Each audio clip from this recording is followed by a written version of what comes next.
बताओ 7 बज गए, अभी तक नहीं आई। प्रिया, अरे यार चाय देगी ना देगी? भगवान जाने आजकल के बालकों को इतनी नींद आती कहाँ से है।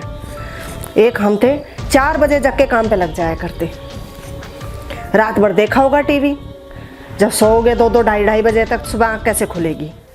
मुझे ये जगाना पड़ेगा, मैं ही जगाती हूँ उस कुंभकर्ण को। ये लो माँ चाय। थोड़ा धीरे बोलो, प्रिया सो रही है। वाह बेटा, बहू सो रही है तो माँ को चुप करवा दे। हे भगवान, मेरे ये दिन आ गए। अरे माँ वो हो जाती हूँ चुप, अब तो तू चुप ही करवाएगा। इसी दिन के लिए तो पाल पोस के तुझे इतना बड़ा किया था। अरे माँ पूरी बात तो सुन लो, क्यों बात को बढ़ाई जा रही हो? प्रिया की तबीयत ठीक नहीं है, रात को उसको बहुत तेज बुखार था, रात भर सो नहीं पाई, तो अभी आंख लगी है उसकी।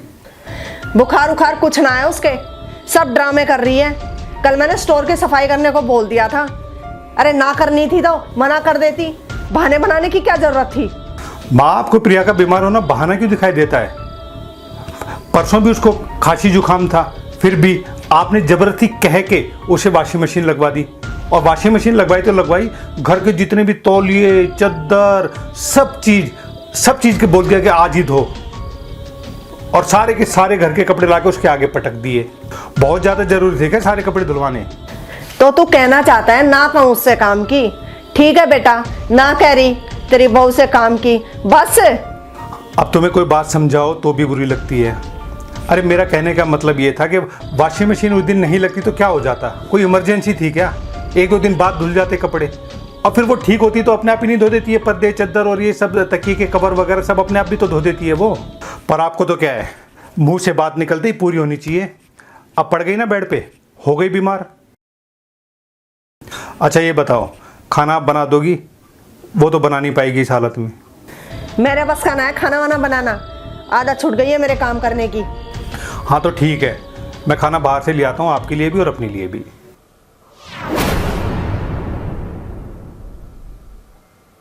आप बस प्रिया के लिए थोड़ी सी खिचड़ी बना देना, और या बता दो, नहीं तो मैं बना दूंगा। और मैं 1-2 दिन की ऑफिस से छुट्टी ले लेता हूँ, तब तक प्रिया की तबीयत भी ठीक हो जाएगी। छुट्टी लेने की कोई जरूरत नहीं है, मैं हूं तो सही।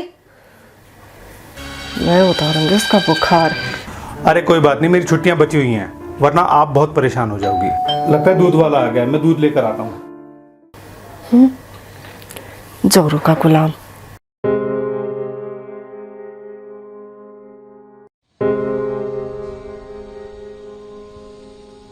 अब कैसी तबीयत है?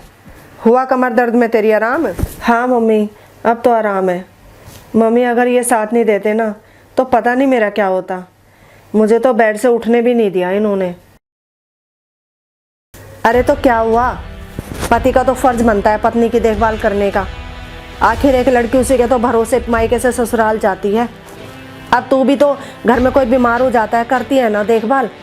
अब तू बीमार पड़ी तो वो उन्होंने देखभाल कर ली तो क्या हो गया?